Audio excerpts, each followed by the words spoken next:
In this video, we're going to talk about how beams are different from standard families. We talked about your standard family in the past video, or the previous video. So let's take a look at a beam, discuss how it works, and understand what pieces do what. And then as you move forward building your beam families, then you have a better understanding of how it works and even some tips on how to make things happen. So here we are in our model. I'm actually going to go, and I've created a real simple floor plan, just a simple project with some precast beams in it. Now, you'll see I've got these precast items. Now, if I change these two items to, let's say, regular old concrete, let's say, I'm looking for in here for our regular. There it is, concrete. You'll notice how they actually blend together. Let's go ahead and grab that, pick something like so, and the objects blend, as you see here. So depending on what the properties of the object are, they have different personalities. As to this one, and you notice that's still sitting out a bit. I'm going to take these two, I'm going to change them back to precast. And when I change them back to precast, but before we do that, notice when I grab this one, you'll notice it actually stops right here, dead on that item, and the connection point on the analytical is right here. Now, let me go ahead and set these up. Grab two, 1 and 2 here, and you'll notice that when I change him to precast, and we pick a size, you'll notice that he again, there's a little difference here. See, it changes. This is the physical beam. This is the connection point. So we have two things going on here. We have a physical and an analytical, and they're actually different lengths if you think about how these two would connect up. So from point to point is different from the physical length. Now that may seem like just no big deal to think about, but what if this was steel also? If it's steel, again, when you bring in steel to steel, you have a physical length and you have an analytical length, if you want to think of it that way. So see, physically it stops here, but connectivity-wise, it connects here. Let's talk a little bit about that when we open up a family. If I was to grab this family, this is steel, we'll start there, edit family, just something simple. You jump in, and here it is. Looks fine here. Let's go ahead and bring it down to, let's say, a floor plan. In a floor plan, what you're going to see is a handful of different parameters in here. Number one, you're going to see this item here. This reference plane left is where the blue dot is. That is the connection. Over here is the physical connection. Now, this parameter here is a instance parameter, so you can drag them as long as you want, which is awesome. This is actually a cutback, or the physical members. It says member left, and it says member right. Now, if using steel, you're also going to get an element in here called a symbolic line. That's when you go ahead and put in, let's say, you put your framing in, it kind of sets back a little bit from the edges when you connect them. That's part of the defined setback that you can do when you put the elements in. And then, so you have two things you have to remember. This here is the blue dot. Keep it simple. This here is the physical members cutback. So if we remember that when we start creating our elements, then we understand where they're going to, which makes it easier. So that's now that is a steel piece. I'm going to go ahead and close that out and close it. Now we're going to take a look at a precast. Now it's a precast element. Let's go ahead and change this back to precast, and we drop it back. Now you change to precast. You don't have to do a lot. You just say you're precast. Now what it's going to do is it's going to put a predefined half-inch setback, which is defined in the settings. But we come down here and you notice that when I grab this element toward the bottom, you'll notice that it has a particular setback. See right here, start, join, cutback. Now I could set this to, let's say, something different. Let's set it to maybe 3 inches. Now when I hover out here, I didn't like that because of that other 0. Let's take that out, 3. You'll notice how it sets back from the edge. Now that's important. Let's take a look at this one. Now this currently is, what, a 16 wide? Let's hit edit type, and let's change it. Didn't want to do that, I just wanted to drop it down. Let's set it to a 12. Now watch this screen. Notice how this guy actually inched forward again, and it's keeping that 3-inch gap consistent. So I'll set this back to maybe ½ inch. So even though I talked a lot about in the previous video about having reference planes for different things to make it happen, if I grab this element and I hit edit family, though you and I don't see it, there are parameters buried in this element. So I'm going to go here, I'm going to hit floor plans, reference plan, and here we go. So you look at it, you're like, oh man, this thing's all jacked up. But what we have is, this is the blue dot, this is the physical member. Blue dot, physical member. So if you keep that in mind, that's how these elements work.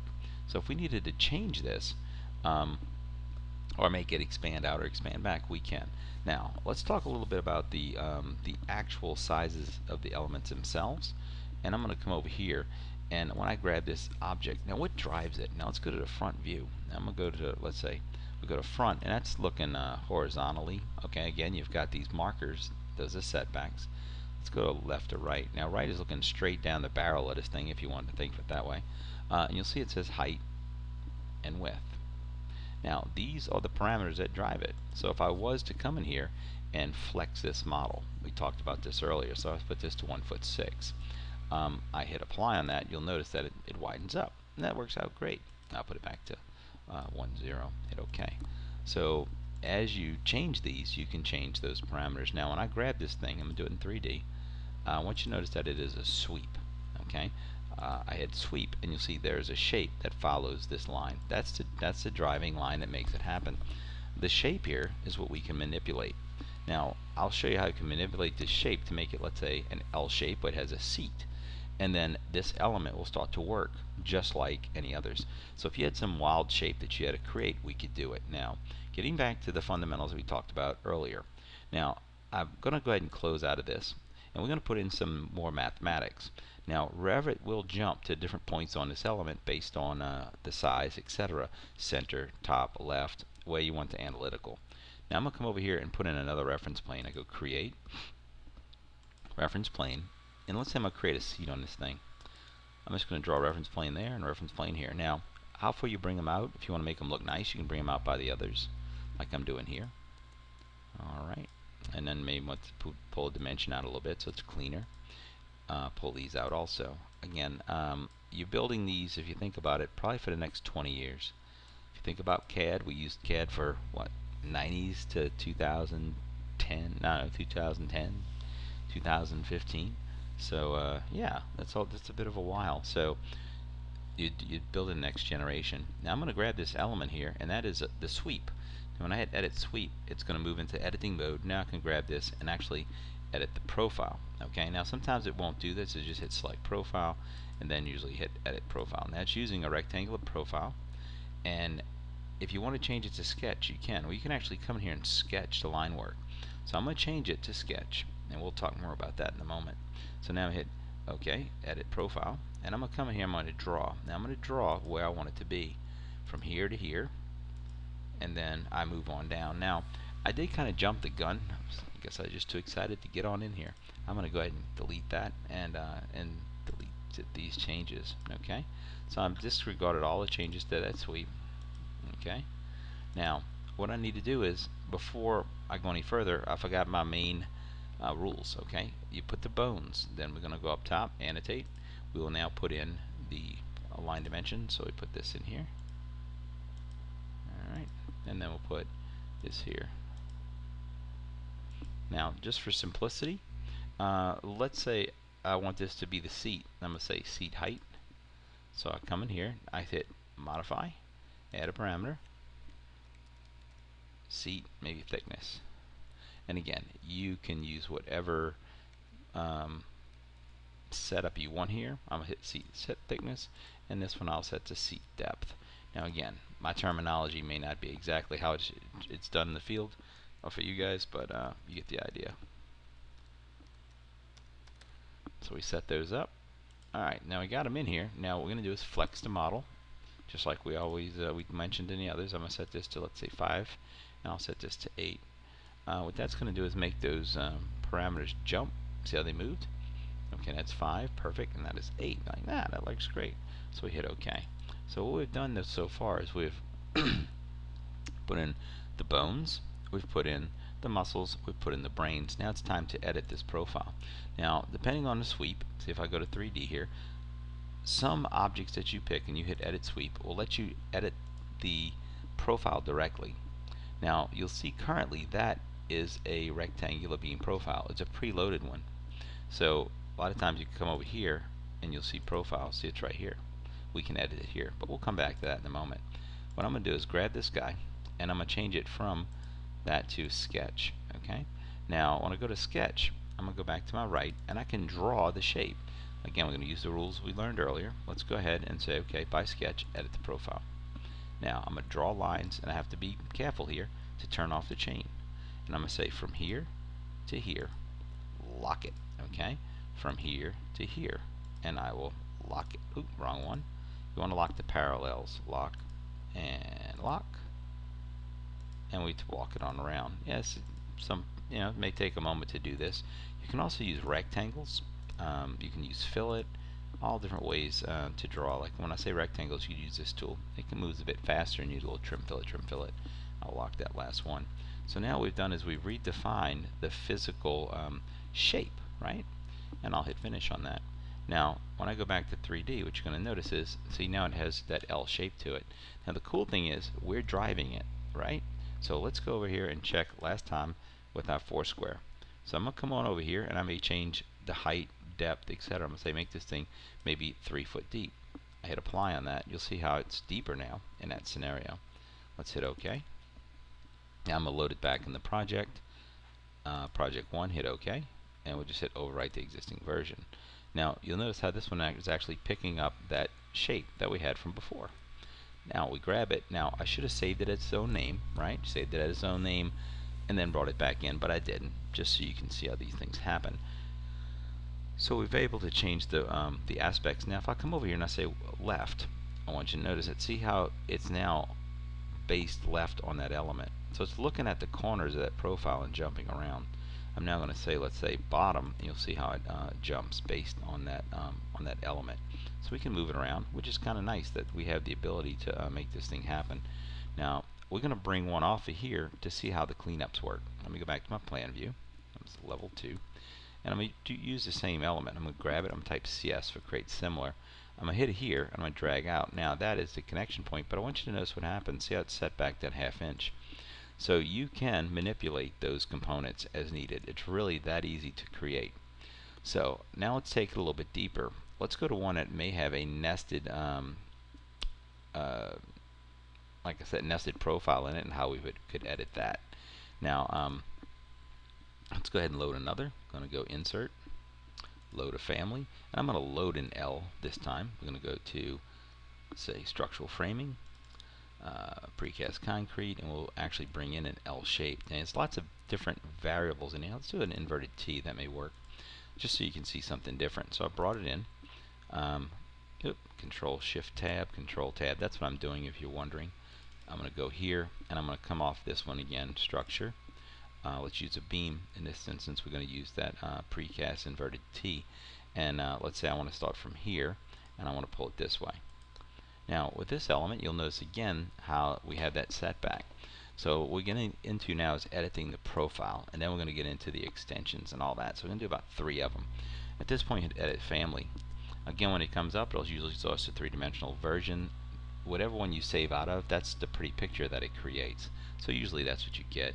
I go to Floor Plans again, and you'll notice we have the same rules. This is the blue dot. This is the physical cutback, blue dot. Okay. I'm going to go to 3D again. I grab the element, and we're going to hit Edit Sweep. Now when I hit Edit Sweep here, and I grab this guy, you'll notice that it says Inverted T Profile. Now I could just totally trash out this profile and hand draw it, but we don't have to. Here's kind of neat thing. I'll come down here to Families, right? You'll see it says Profiles. Now Inverted T Profile. I can come down here, and I can physically manipulate this guy and bring him back in. Or I can create my own profile and adjust it as needed. So you'll notice there's some other markers in here. Now this when it gets into the deep side of the pool, but you don't have to use these profiles. Okay, now let me go ahead and open this one up just so you understand what happens. I hit Edit, and we get again into the deep, I guess the deep end of the pool. Now when I open this thing up, you'll notice that it doesn't look like much. I'm gonna go to Floor Plans, Reference, and I click on it. You're like, oh dude, there's no parameters in this thing. Ah man, it sucks. Ah man. They're here, they're just hidden. This is the downside. Sometimes people turn off aspects of the family so they look pretty on the screen captures. If I come down here and, well, just type in VV, right? I go to VV and I go to Annotation. See, everything's turned off. Buggers, turn it all on. I'm going to turn everything on. I hit OK, and then you see all the parameters. So that makes it a lot easier to understand now that you understand what's happening. Like, oh man, they went. So yeah, you can get the idea. So let's say, for instance, we want to see also an H2 over here. This one's going to be different from that one. So a little bit, I'm going to mix it up a little bit, but we're actually in the inverted T profile. And I'm going to go ahead the same thing we did before. Create reference plane. I put a small one in here from maybe here to here. At this point, I'm going to create a new dimension. I go up top, annotate, or that's actually under create because we're in annotation element, or profile, excuse me, aligned. I'm going to say from here to here, and I set it. Now I'm going to give this an H2. So I'll grab him, add a parameter, H2, and we hit OK. So you'll see we have the uppercase and lowercase, or well, lowercase, and then we got a H1 and H2. However you guys want to set that up. Now again, flex the model, go to H2, and we set it to, let's say, 1'9". I hit OK on that, and you see how this one drops down. OK. I'm going to grab this element here. Okay, it's a profile. Now, you can see things getting a little crazy here. So I'm going to grab this profile, and I want to move that line down, but it's all locked up. So I'm going to use align. Go up top, align, pick the bone that is correct, and hover over the element. Now, it throws a fit, right? I'm going to hit remove constraints off that element. Now I'm going to lock it here. So what I've done is now I've adjusted the profile, which is a subfamily of the precast concrete. So as this little double family thing going on here, now I'm going to load it back into the project, but I'm going to load it back into my precast inverted T. Hit OK. Now I want you to notice we called it H1, excuse me, H2, right? I hit OK. I'm going to load it back in, overwrite the existing version, all its parameters. It's going to be great. Notice it dropped. You're like, dude, that's awesome. And I hit finish, and it dropped. You're like, oh, that's awesome. Now we go over here, we hit the little four square, and you'll notice that, hey, where's H2? No H2 for you. You're like, oh man, this is a bummer. I need my H2 so I can drive it. Now if I change this one to, let's say, 10, I hit apply, see, he kicks up. The other one's not being driven anywhere, and the user won't see it. So, what do we do? Here's the trick. You grab the item. Now, again, we're not into the profile yet, right? But if we want to get to the profile, a couple ways of doing it. One is to come right here. Now, if I click on this guy and I go right click and I hit edit, right? That's going to move into that family. Let's go back, close out of that. And now we're going to do this again. Okay, I'm just going to double click on it. Now double click here, okay, or hit here, and we're going to double click here. Now when you double click, see what it just did? It'll open this up. Like, wait a second, this is all the properties of this element here. So I'll do that again, so there's no smoke and mirrors there. What I'm going to do is, if I double click on here, you'll see it doesn't really open it up because that's the family, and this is the type because there's only one type in it. Notice it's grayed out. You just double click on it and you have full access to it. Now see, it says H2 and it's live. You're like, well, how come the other ones are gray? It's because what we can do is pass the variable to this family. So we have the inverted T is going to gather the information from the precast inverted T. What we do is we say in Revit, I'm going to say you are equal to, I hit here, add a parameter in the T precast T family. I'm going to call it the same thing, and that's okay. You can call it the same thing, H2. I'm going to put a bob behind it just so you know it's different, and I hit OK on that. Now you'll see there's an H2 bob. When I hit OK, you'll see the equal is here and it's grayed out. So you're thinking, well, what's happened? Let's go up to Foursquare. You'll see in Foursquare there's one called H2 bob. That is driving that variable. So let's say I make this one 1 foot also. I hit apply. You see it kicks up. So now we have an H1 and H2. So both of these now are adjustable however I'd like them to be. So what you have to remember with this is they're subsets or subfamilies. I'll load into the project. We'll load into project 1. Whoops, excuse me. Hit OK on that. And just boop, overwrite the existing version. Now what we have is when I grab this guy and I hit edit type and I want to duplicate it and I want to create a new one. I'm going to call this one Bob, just again keep it simple. You'll see I have an H1 and H2. So one could be, let's say, 1 foot 2. This could be only maybe 2 inches. Maybe it's picking a slab up or something. Maybe 4 inches. Let's go to 4 inches on that side. So if I could only type, we hit OK on that. So we've done, we've made a new one. Let's go look at it in 3D. And you'll see that this guy here now has a shallow and has a deep. So we can create those, as you can see. It wasn't that hard. Just remember that we have subfamilies. Now we're going to go to the final one, which is one that has opposite or other shapes involved. We'll grab this guy, edit family. Now when we open this one up, you see it has some of the similar aspects. Now I'm going to grab this element. I'm going to hit edit sweep, and we'll talk about this element first. I grab it. Now notice this one's done directly by Sketch. He doesn't have a subset built in. You could load a profile in here. Now interestingly enough, you can pass profiles from family to family. Now we just created that awesome T item, right? So if I was to go to, let's say, Control Tab, and I'm going to kind of cycle through this, and it may take me a moment to get where I need to be, but I keep tinkering through here, and I'm going to hit that profile if I didn't close it, which I may have. Great. So let's keep rolling through, and I think I may have closed it. Dang. Alright, well we're going to grab this guy here, okay, and we're going to hit edit. So now he's open. When he opens up, we can actually go in here and load into what? See, we can load it into all the other ones. Precast with cut end. Hoo-hoo-hoo. So now we can start cross-pollinating. Yeah, you're thinking, wait, what are you talking about? I could take this element and I can say use my inverted T profile. So now when I hit finish, I have an inverted T profile. It kind of blew up there because of some different aspects of it, but you can see how we can start to mix and match. So you can do that. Usually, now it kind of blew up on us, but the profiles, once you create them, you can pass them back and forth. So let's close out of that, close out of that. We're going to go back into this other guy quick. Alright, trying to get back to that. Let's close out of all this and Control Tab. Okay, so here we are now, and we're going to start talking about this guy. Now I want you to notice when you take a look at this, now this beam has changed. You'll notice that when I grab on this guy, you'll notice if I spin around, see there's that setback right here, right? See, there's that ½ inch again. Now as I spin around, this one is pretty much your standard beam with extensions on the side, okay? So how does this thing work? Now if we come down here, you'll see as we have the half inch cutback, and that's fine. But we come down to the bottom, you see we have other parameters. You'll see we have these ones called extension. Now that extension is going off of that finished edge here. So if this is a wide beam, which I'm not sure which one we have in here, let's go pick one of them rectangular ones or a T or who knows what. Let's go ahead and pick this guy, right? That's the one we've edited. Well, maybe not. So you can see how it's wider. So if this thing here is 16 inches wide, on this guy it's measuring back from that edge. So this setback has to be 16.5 inches or 1 foot 4.5, and you'll see that's what its set is.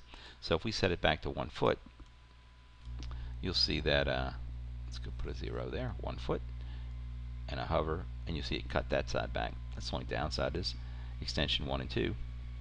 Okay, so let's go set this back to a 0. A little tip here is see extension 1 usually is on the green side. That's start and end, like a stop and go. So 1 and 2, that'll drive it. So that's what's driving that. Now let's go back and we'll now edit this family. So hopefully this is going to give you kind of the big picture on that. Now we kind of blew him up. Let's hit undo on him a couple times. Get that out. Alright, let's go ahead and hit finish on that.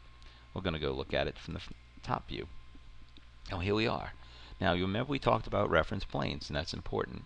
Now what we have is, being that we're working with beams, beams have kind of nested or buried variables.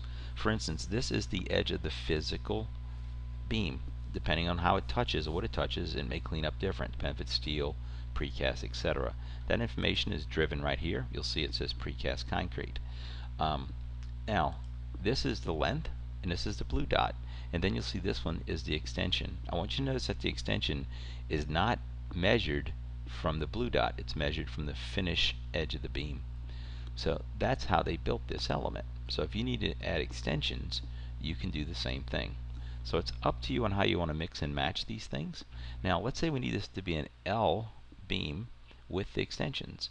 Now we can actually do that. Now I'm going to go to 3D again and grab this, edit the sweep, and so you see that as the path. Let's go to the right view. We go to right and notice there are our parameters. So if we wanted to make an L shape using this one, we could follow the same rules we did before. Now I'm just going to come over here and quickly put one of these in. Create reference plane. We'll put one here and one here. Let's see, again, we're going to create the seat, right? Again, I'm not going to so worry about all the logistics. I want the seat to be a certain depth here and a certain depth here. Okay, and again, how you measure the seat is up to you. I'll measure it from here to here. So I need it to be 6 inches. So there we go. Now add the parameters. I'm going to come down here, edit type, label, add a parameter. This is going to be seat depth, seat DEP, depth. There we go. Hit OK on that. So there's the seat depth. And here is, may call it seat setback. Again, terminology here is up to you. It's the wrong one. Add it. Seat. Okay, if that's seat depth, seat setback. Again, use what you need to use here. Alright, so we set that back. Now, at this, here's a little trick. If you start building these, they start getting complicated. You can actually take a screen capture of this, put it in your little guide.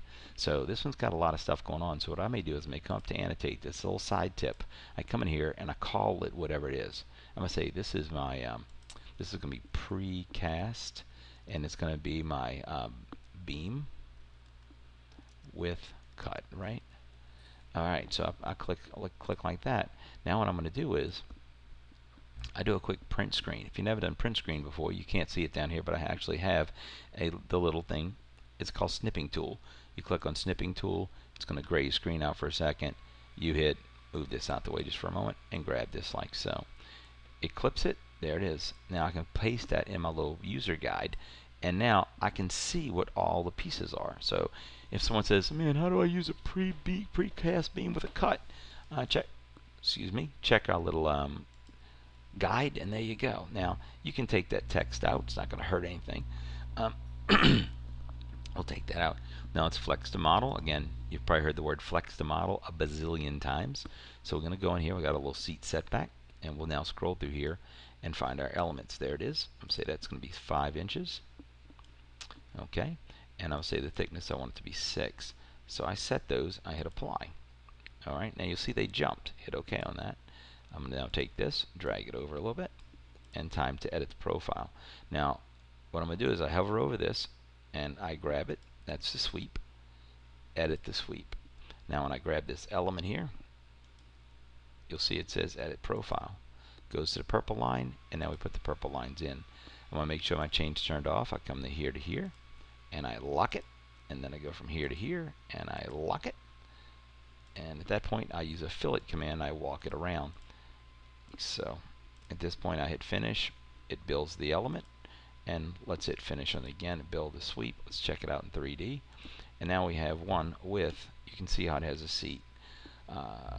Nice and neat there. Now you are wondering what's happening on these edges. They're very subtle, but these are voids that are actually put in here. So that's what's driving that. Let's go back to the top. You don't really see them right now, but they're there. Okay, there it is. If you want to make a void, you can put them in, just like you do anything else, just like you did the cube in the first video, right? Put them in as a solid, and then convert them to a void. It's kind of a neat little trick you can do. But see, we put those solids in earlier. Someone grab this guy. Now see, it says, actually it's not giving me the option on that because we created it as a void. But you can create these elements in here, or a cut, and then you're good to go. So you can put those elements in, and you'll see how it actually cuts away at the object. So you can use a void in there, and you're good to go. If I'm going to put a void through the center, just so you can see how it works, I'll go do that quick. I'm going to base it off of this, or I may want to base it off one of the edges. But you come up top and you hit create. Instead of extrusion, you create what's called a void form. Void extrusion, void blend, it is up to you. Hit void extrusion. I'm just going to come in here and create a rectangle, like so. I should lock it to different bones, etc., and I hit finish. Now, if I go to 3D, you'll see there's the element. See, it's notched out, and there is the element. So I grab it, see it says other, and we can then move around however we need. But that's how we'd make that void over here. It's just a void extrusion. You can see I hover over it, it's a void extrusion.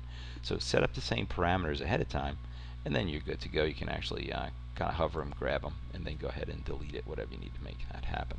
So that's how you create your voids. So let's load this back into the model. Again, I should save it as something different. Load it in. We'll load it into project 1. Hit OK. And here she is. Overwrite the existing version. And you'll notice, since I didn't save it as a different name, now it's overwriting it. So what we'd do now is it's placed here, and we want to extend it out. This one needs to be extended 1 foot forward 1/2 inches. So we scroll down here, 1 foot 4.5, 16 inches. And that's going to be on the green end, so that's going to be extension 1. So we set that to 6, like so, and it pushes through. Now, maybe, well, I'm not even sure what this one is size-wise. 16 inches. Okay, so let's set this one to, that should have been 16 inches. I'll put it 1 foot 6. No wonder I missed it. And my math wasn't working out there. So there we go. Now, plus that 1/2 inch. See, it's 1/2 inch back here. We've got to add the 1/2 inch over here. So back again. Just kind of playing off all the little things we learned as we go. And the final tip I'll show you is how to cut the other beam to fit it. So see how this one's embedded here, and that's not working for you. And you may have specialized situations where you want to cut it. Now if you want to get real fancy, you can actually place a void in this beam. So when this beam overlays this beam, it automatically cuts it. Okay, real fancy stuff there. If you need help on that, I can help you out. But for the most part, let's go to the side view. I'm going to go to my floor plan. Let's go to level 2.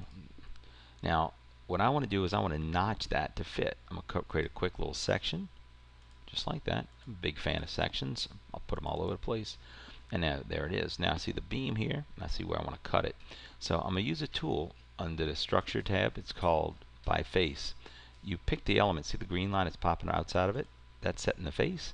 And then what I'm going to do is I'm going to come in here, and I'm going to use a rectangle. Now I can use a rectangle, offset, all kind of tools. I'm going to say offset 1/2 inch all the way around. This is getting kind of crazy. 0.0, it's a comma, 0.5. One day I'll learn how to type correctly. And what I'm going to do is I'm going to pick here, and I'm going to come up like this, right? And see that's offsetting a 1/2 inch in all directions. So I pick here. Okay, 1/2 inch, 1/2 inch, 1/2 inch, 1/2 inch. I hit OK on that. Okay, and you think, oh, what just happened? Partially cuts host. Let's go take a look. Go back to 3D. Now see how it actually cut through there? Let's spin this thing around, and you'll see how it actually cut for that seat. Now I'm going to turn off the analytical. That's this little button right here, so you can see what it did. So notice how quickly I was able to cut that. Now I cut it the wrong depth because I've just had I guess a little tack of a Yahoo there. So let me go back, and we'll edit that now. I guess because where I'm cutting. Let's go back to our floor plan here. Probably should have cut it a little higher up. Pull back through here. There we go. Now I can see where I need it to be. So there it is. There's that cut. I can grab the cut. Okay. You can hit Edit Sketch. You can change the sketch whenever needed, which is pretty awesome. I bring it on up, and I'm gonna put it about right there. If I go to thin line, we may both see. I'm feeling all warm and cozy because it's a 1/2 inch around, 1/2 inch drop. Let's go check it back out in 3D, and you see how it's notched to fit it in there. So not too shabby. Again, the clearance that you put in here is up to you, but that shows you how you can set these things up quite quick. So hopefully that was that's a good coverage of how to create precast beams in Revit. And if you have any questions, feel free to give us a call. therevitguys.com, and my name's Ken Colgan. Thank you.